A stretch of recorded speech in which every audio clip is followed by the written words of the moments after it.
ओम शांति 9 जून 2026 प्रातः मुरली बाप दादा मधुबन। परम शिक्षक श्री भगवान उवाच मीठे बच्चे बाबांक सहित ओडिबा पाई संपूर्ण पवित्र हुओ एवं संपूर्ण समर्पण हो जाओ। विचार कर एही देह मोर नुहे, एकदम अशरीरी हो जाओ। आजिर प्रश्न, उच्च लक्ष्य पहुँचवा पाई तुम भितरु केउं भय दूर होइजिबा दरकार? उच्च लक्ष्य पहुँचवा पाई तुम भितरु केउं भय दूर होइजिबा दरकार? उत्तर, केतेक संतान मायार तोफान को बहुत भय करुछन्ते। कहउछन्ति बाबा मायार तोफान बहुत हैरान करुछि, तेणु ताकू अटकाई दियो। बाबा कहउछन्ति पिलामाने एहा तो मुष्टियुद्ध अटे। दुनियार मुष्टियुद्धरे मध्य एभली हुए नाही जे केवल गोटिए पटरु ही आक्रमण हेउथिबो। जणे जदि 10 चापुड़ा मारिबो तेबे आउ जणे 5टा निश्चित मारिबो। सेथिपाई तुमकू डरिबार नाही। महावीर होई विजयी हेबाकू पड़िबो, तेबे जाई निजर उच्च लक्ष्य पहुँची पारिबो। गीत दर पर आए हैं कसम लेके। दर पे आए हैं कसम ले, दिल हथेली पर है सुन ले। दर पे आए हैं कसम ले, दिल हथेली पर है सुन ले। हम न जाएंगे, हम न जाएंगे। दर पे आए हैं कसम ले, दिल हथेली पर है सुन ले। जिंदगी में तो किसी से प्यार करना था जरूर, प्यार करना था जरूर। मर गए आप पर वे से भी मरना था जरूर, हाँ जी मरना था जरूर। जान लब पर है कसम ले, जान लब पर है कसम ले। सांस जब तक है तो सुन ले, सांस जब तक है तो सुन ले। हम न जाएंगे, हम न जाएंगे। दर पे आए हैं कसम ले, दिल हथेली पर है सुन ले। ओम शांति। पिलामाने गीत शुणिले। निश्चित गीतरे कौनसी रहस्य भरी होई रहिछि। सेथिपाई रेकर्ड किणी बाबा बसी एहार अर्थ बुझाउछन्ति। एहाको कुहा जाए जी थाउ थाउ मरिकरी बाबांकर हेबा। बाबांकर हेबा परे शिक्षकंकर हेबा, शिक्षकंक परे पुणी अधिकांश गुरु करी थान्ते। ख्रीष्टियानकर मध्य संतान जन्म हेबा मात्रे ताको ख्रीष्ट धर्मर दीक्षित कराई थान्ते। पिलांको नेई गुरुंक कोलकू देई थान्ते। पुणी पाद्री हुअन्तु अथवा आउ केही भी हुअन्तु, पाद्री तो ख्रीष्ट नुहंती, कहंती तांको नामरे आमे ख्रीष्टियान हेउछु। एबे तुमे संतान माने प्रथमे बाबांकर हेउछ, अशरीरी हेउछ। आमर शरीर मन धन जहा किछि अछि ताहा बाबांकु अर्पण करुछु।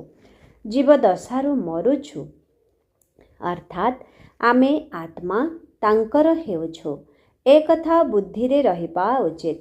जहा भी वस्तु शरीर धन दौलत संबंधी आदि अछि से सबको भूली जाउछु।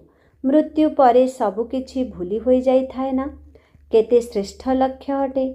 आमे अशरीरी आत्मा अटु, एहा पूरा मने रखिबाकू हेबो। एपरि नुहे जे तुमे शरीर छाड़ी मरी जाउछ, ना, आत्मा संपूर्ण पवित्र होई नाही। जदिओ बाबांकर होइछ, किंतु बाबा कहउछन्ति तुमर आत्मा अपवित्र अटे। आत्मार डेणा कटि जाइछि, एबे आत्मा उड़ी पारिबो नाही। तमो प्रधान होइथिबा कारणरू ଜଣେ ହେଲେ ବି ମନୁଷ୍ୟ ଘରକୁ ଫେରି ଯାଇପାରିବେ ନାହିଁ। ମାୟା ସମ୍ପୂର୍ଣ୍ଣ ଭାବେ ଡେଣା ଭାଙ୍ଗି ଦେଇଛି। ବାବା ବୁଝାଉଛନ୍ତି, ଆତ୍ମା ସବୁଠାରୁ କ୍ଷିପ୍ର ବେଗରେ ଯାଇଥାଏ। ଆତ୍ମା ଠାରୁ ତୀକ୍ଷ୍ଣ ବସ୍ତୁ ଆଉ କିଛି ନାହିଁ। ଆତ୍ମା ଠାରୁ ତୀବ୍ର ବେଗରେ କେହି ପହଞ୍ଚି ପାରିବ ନାହିଁ। ଶେଷ ସମୟରେ ମଶା ଭଳି ସବୁ ଆତ୍ମାମାନେ ଯିବେ। କୁଆଡ଼େ ଯିବେ? ବହୁତ ଦୂର ଦୂର ସୂର୍ଯ୍ୟ ଚନ୍ଦ୍ର ଠାରୁ ମଧ୍ୟ ଉପରକୁ। ସେଠାରୁ ଆଉ ଫେରିବାର ନାହିଁ। ସେମାନଙ୍କର ରକେଟ୍ ଆଦି ତ ଯାଇ ପୁଣି ଫେରି ଆସୁଛି। ସୂର୍ଯ୍ୟ ପର୍ଯ୍ୟନ୍ତ ତ ପହଞ୍ଚି ପାରିବ ନାହିଁ। ତୁମକୁ ତ ତାଠାରୁ ମଧ୍ୟ ବହୁତ ଦୂରକୁ ଯିବାକୁ ହେବ। ସୂକ୍ଷ୍ମ ବତନର ଉପରକୁ ମୂଳ ବତନକୁ ଯିବାକୁ ହେବ। ଆତ୍ମାକୁ ଡେଣା ମିଳିଯାଇଛି। ହିସାବ କିତାବ ଚୁକ୍ତ କରି ଆତ୍ମା ପବିତ୍ର ହୋଇଯାଉଛି। ମହାବିନାଶ ସମୟର ମହିମା ବହୁତ ଲେଖାଯାଇଛି। ସବୁ ଆତ୍ମାମାନଙ୍କୁ ହିସାବ କିତାବ ଚୁକ୍ତ କରି ଯିବାକୁ ହେବ। ଏବେ ତ ସବୁ ଆତ୍ମାମାନେ ମଇଳା ପାପ ଆତ୍ମା ଅଟନ୍ତି। ଯଦିଓ ବଡ଼ ବଡ଼ ଗୁରୁ, ସାଧୁ, ସନ୍ନ୍ୟାସୀ ଆଦି ଅଛନ୍ତି, ଭାବୁଛନ୍ତି ଆମେ ହେଲୁ ଗୁରୁ, ଅହଂ ବ୍ରହ୍ମସ୍ମି, ଅହଂ ବ୍ରହ୍ମ, ଆମେ ବ୍ରହ୍ମରେ ପହଞ୍ଚି ଯାଇଛୁ। ଏବେ ସେମାନେ ଏହି ସୃଷ୍ଟିରେ ବସିଛନ୍ତି, ପୁଣି ବ୍ରହ୍ମରେ କିପରି ପହଞ୍ଚିଛନ୍ତି? ଏବେ ତୁମେ ଜାଣୁଛ ଆମେ ଆତ୍ମାମାନେ ବ୍ରହ୍ମଲୋକ ନିବାସୀ ଅଟୁ। କିନ୍ତୁ ଏବେ ସେଠାକୁ କେହି ବି ଯାଇପାରିବେ ନାହିଁ। ସବୁ ଆତ୍ମାମାନେ ଏଠାରେ ପୁନର୍ଜନ୍ମ ନେଉଛନ୍ତି। ଏହା ବେହଦର ଡ୍ରାମା ଅଟେ। ସମସ୍ତ ଅଭିନେତାମାନଙ୍କୁ ଅଭିନୟ କରିବା ପାଇଁ ସେଠାରୁ ଏଠାକୁ ନିଶ୍ଚିତ ଆସିବାକୁ ପଡ଼ିବ। ସମସ୍ତଙ୍କର ଆତ୍ମାମାନେ ରଙ୍ଗମଞ୍ଚ ଉପରକୁ ଆସିଛନ୍ତି। ଯେବେ ବିନାଶର ସମୟ ହୋଇଥାଏ ତ ସମସ୍ତେ ଆସିଯାଇଥାନ୍ତି। ସେଠାରେ ରହି କ'ଣ କରିବେ? ଅଭିନେତା ଅଭିନୟ କରିବା ବିନା ଘରେ ବସି ରହିପାରିବ ନାହିଁ। ନାଟକରେ ନିଶ୍ଚିତ ଆସିବାକୁ ପଡ଼ିବ। ସେଠାରୁ ଯେତେବେଳେ ସମସ୍ତେ ଚାଲି ଆସୁଛନ୍ତି, ତେବେ ପୁଣି ବାବା ସମସ୍ତଙ୍କୁ ନେଇଯାଉଛନ୍ତି। ବାବା କହୁଛନ୍ତି, ଯଦିଓ ମୁଁ ଏଠାରେ ଅଛି ତଥାପି ମଧ୍ୟ କେବେ ବି ଆତ୍ମାମାନେ ଉପରୁ ଆସି ଚାଲିଛନ୍ତି। ଯଦିଓ ମୁଁ ଏଠାରେ ଅଛି ତଥାପି ମଧ୍ୟ ତେବେ ବି ଆତ୍ମାମାନେ ଉପରୁ ଆସି ଚାଲିଛନ୍ତି। କ୍ରମ ଅନୁସାରେ ବୃଦ୍ଧି ହୋଇ ଚାଲିଛନ୍ତି। ପୁଣି ତୁମେ କ୍ରମ ଅନୁସାରେ ମଧ୍ୟ ଯିବ। ତୁମର ଅବସ୍ଥା ଉପରେ ଏହା ଆଧାରିତ। ସେଥିପାଇଁ ତୁମକୁ ମର୍ଜିବା ହେବାକୁ ପଡ଼ିବ। ଆମେ ଆତ୍ମା ଅଟୁ, ଏହି ନିଶ୍ଚୟ କରିବାରେ ହିଁ ପରିଶ୍ରମ ରହିଛି। ପିଲାମାନେ ପ୍ରତ୍ୟେକ ମୁହୂର୍ତ୍ତରେ ଦେହ ଅଭିମାନରେ ଆସି ଭୁଲି ଯାଉଛନ୍ତି। ଦେହୀ ଅଭିମାନୀ ହୋଇ ସେତେବେଳେ ରହିପାରିବେ ଯେତେବେଳେ ସମ୍ପୂର୍ଣ୍ଣ ଭାବେ ସମର୍ପଣ ହେବେ। ବାବା, ଏସବୁ ଆପଣଙ୍କର ଅଟେ। ମୁଁ ମଧ୍ୟ ଆପଣଙ୍କର। ଏହି ଦେହ ଯେପରି ମୋର ନୁହେଁ, ଏହାକୁ ମୁଁ ଛାଡ଼ି ଦେଉଛି। ବାବା, ମୁଁ ଆପଣଙ୍କର ଅଟେ। ବାବା କହୁଛନ୍ତି, ମୋର ହୋଇ ଅନ୍ୟ ସମସ୍ତଙ୍କ ଠାରୁ ମମତ୍ୱ ତୁଟାଇ ଦିଅ। କିନ୍ତୁ ଏପରି ନୁହେଁ ଯେ ଏଠାରେ ଆସି ତୁମେ ସମସ୍ତେ ରହିଯିବ। ତୁମକୁ ନିଜର କର୍ମ ଧନ୍ଦା କରିବାକୁ ହେବ। ଘର ସମ୍ଭାଳିବାକୁ ପଡ଼ିବ। ପିଲାମାନଙ୍କୁ ମାତା ପିତାଙ୍କର ଋଣ ଶୁଝିବାକୁ ପଡ଼ିବ। ତାଙ୍କର ସେବା କରି ଋଣ ପରିଶୋଧ କରିବାକୁ ହେବ। ପିଲାମାନଙ୍କ ଉପରେ ମାତା ପିତାଙ୍କ ପାଳନାର ଋଣ ରହିଥାଏ। ଏବେ ବାବା ତୁମର ପାଳନା କରୁଛନ୍ତି। ଯେଉଁମାନେ ପ୍ରଥମରୁ ଆସିଥିଲେ ସେମାନେ ତୁରନ୍ତ ସମର୍ପଣ କରିଦେଲେ। ନିଜ ପାଖରେ କିଛି ରଖିଲେ ନାହିଁ, ସବୁ ସମର୍ପଣ କରିଦେଲେ। ସେହି ଧନ ଦ୍ୱାରା ତୁମେ ଭାରତକୁ ପବିତ୍ର କରାଉଛ। ଭାରତ ହିଁ ସମ୍ପୂର୍ଣ୍ଣ ପବିତ୍ର ଥିଲା। ଭାରତବାସୀଙ୍କ ପରି ପବିତ୍ର ସୁଖୀ ଆଉ କେହି ହୋଇପାରିବେ ନାହିଁ। ଭାରତ ସବୁଠାରୁ ବଡ଼ ତୀର୍ଥ ଅଟେ, ଯେଉଁଠାକୁ ପତିତ ପାବନ ବାବା ଆସି ସାରା ସୃଷ୍ଟିକୁ ପତିତମାନଙ୍କୁ ମଧ୍ୟ ପବିତ୍ର କରାଉଛନ୍ତି। ବର୍ତ୍ତମାନ ଏହି ତତ୍ତ୍ୱ ଆଦି ସମସ୍ତେ ଶତ୍ରୁତୁଲ୍ୟ ଅଟନ୍ତି। ଭୂମିକମ୍ପ ହେବ, ତୁଫାନ ଆସିବ, କାରଣ ତତ୍ତ୍ୱ ତମ ପ୍ରଧାନ ଅଟେ। ପ୍ରାକୃତିକ ବିପର୍ଯ୍ୟୟ ଆସିବ, ବହୁତ ଦୁଃଖ ହେବ। ବର୍ତ୍ତମାନ ସବୁ ଜିନିଷ ଦୁଃଖଦାୟୀ ଅଟେ। ସତ୍ୟ ଯୁଗରେ ସବୁ ସୁଖର ଜିନିଷ ରହିବ। ସେଠାରେ ଏହି ତୋଫାନ ଅଥବା ଗରମ ବାୟୁ ଆଦି କିଛି ରହିବ ନାହିଁ।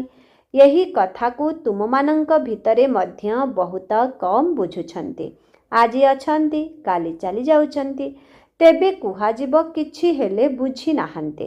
ଯଦିଓ ଏଠାକୁ ଆସୁଛନ୍ତି କିନ୍ତୁ ସମସ୍ତେ ସ୍ଥାୟୀ ହୋଇ ରହିପାରୁନାହାନ୍ତି। ଏଠାରୁ ଯିବାର 10 ଦିନ ପରେ ସମାଚାର ଲେଖିବେ, ବାବା ଅମୁକକୁ ମାୟା ଖାଇଗଲା। ଏହିପରି ହୋଇ ଚାଲିଛି। ଛୋଟ ଫୁଲ ବଡ଼ ହେଲେ ସେଥିରେ ଫଳ ଆସିଥାଏ। ତାଙ୍କ ପାଖରେ ପୁଣି ଅନ୍ୟମାନଙ୍କୁ ନିଜ ଭଳି ଗଢ଼ିବାର ଶକ୍ତି ରହିଥାଏ। ତାର ଫଳ ବାହାରିଥାଏ।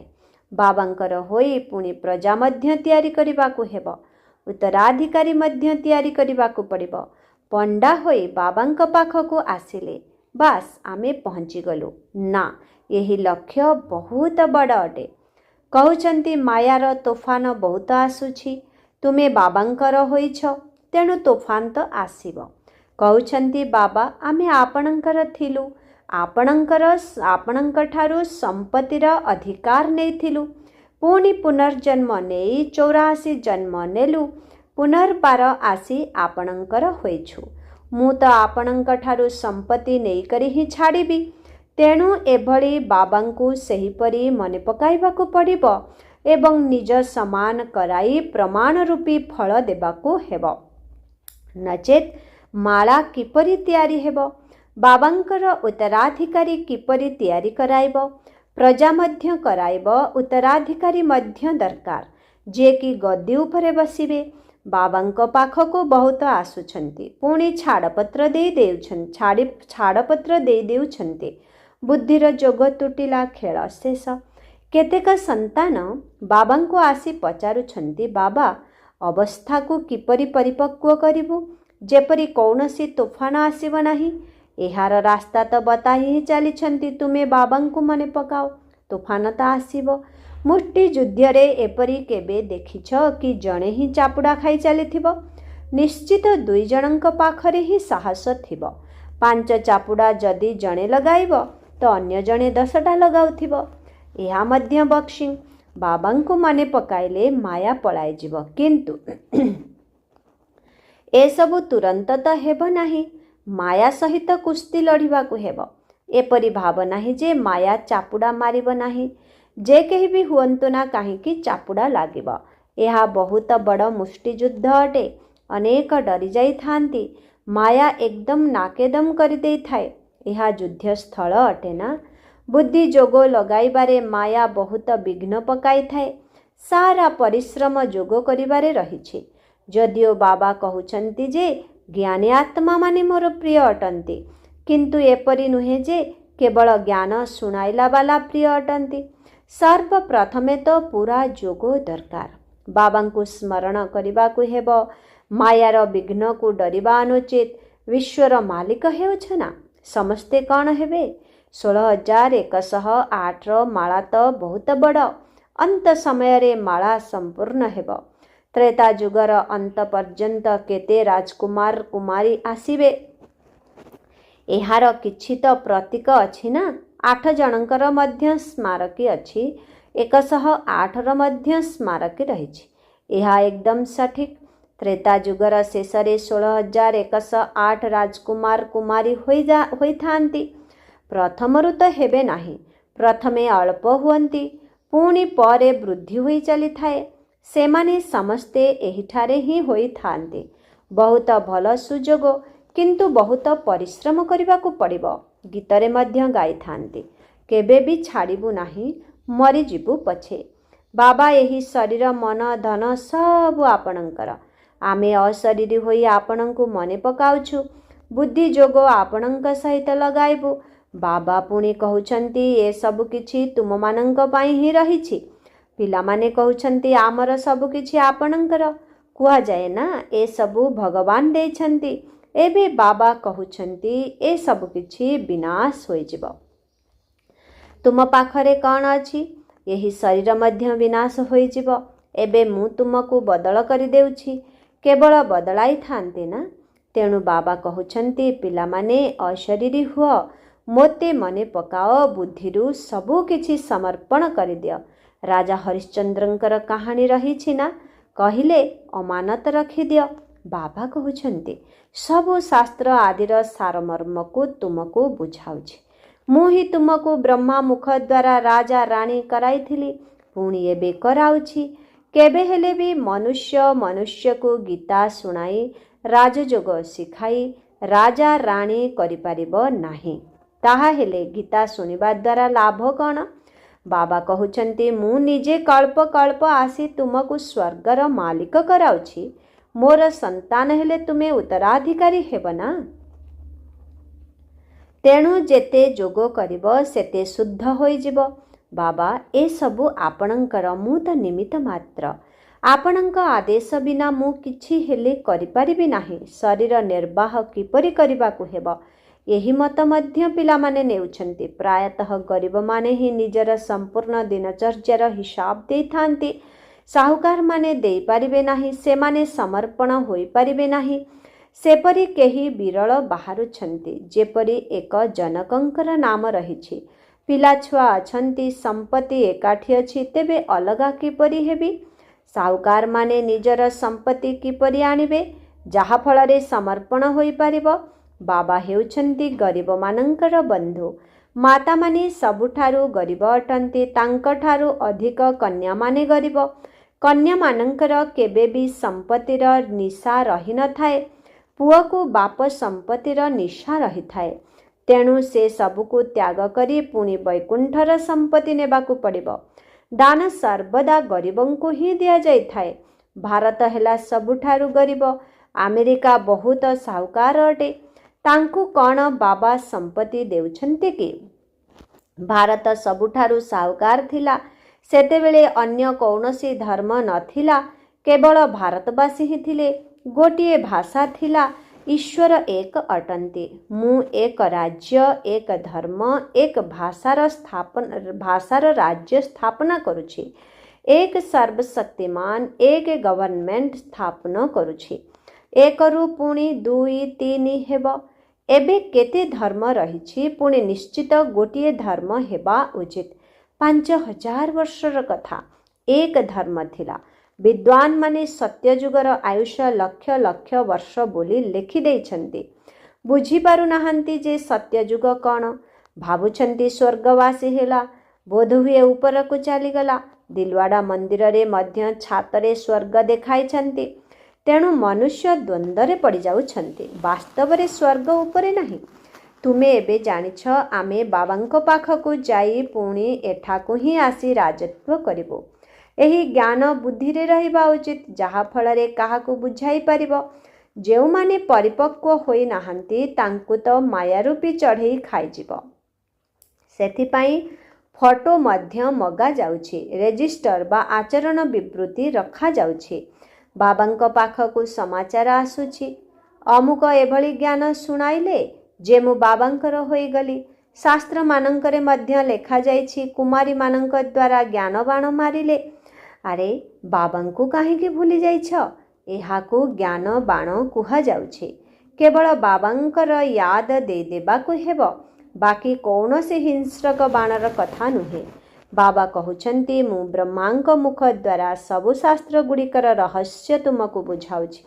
ବ୍ରହ୍ମା ତ ନିଶ୍ଚିତ ଏହିଠାରେ ରହିବା ଦରକାର।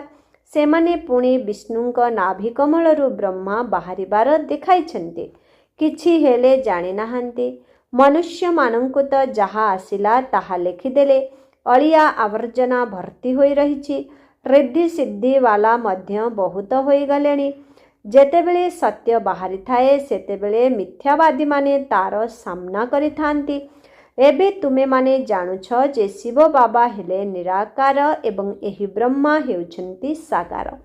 ବାକି ନାଭି ଆଦିର କୌଣସି କଥା ନାହିଁ। ଆଚ୍ଛା, ମିଠେ ମିଠେ ଶିଖିଲା ଦେ ସନ୍ତାନମାନଙ୍କ ପ୍ରତି ମାତ ପିତା ବାପ ଦାଦାଙ୍କର ମଧୁର ସ୍ନେହ ସମ୍ପନ୍ନ ଶୁଭେଚ୍ଛା ଏବଂ ସୁପ୍ରଭାତ। ଆତ୍ମିକ ପିତାଙ୍କର ଆତ୍ମିକ ସନ୍ତାନମାନଙ୍କୁ ନମସ୍ତେ। ଆତ୍ମିକ ସନ୍ତାନମାନଙ୍କର ଆତ୍ମିକ ପିତାଙ୍କୁ ଓମ୍ ଶାନ୍ତି। Good morning. ନମସ୍ତେ ନମସ୍ତେ ନମସ୍ତେ ନମସ୍ତେ ନମସ୍ତେ। ଶୁକ୍ରିୟା ବାବା, ଶୁକ୍ରିୟା। ଓମ୍ ଶାନ୍ତି। ଧାରଣା ପାଇଁ ମୁଖ୍ୟ ସାର 1 ନମ୍ବର, ବର୍ତ୍ତମାନ ଜ୍ଞାନୀତୁ ଆତ୍ମା ହେବାକୁ ପଡ଼ିବ।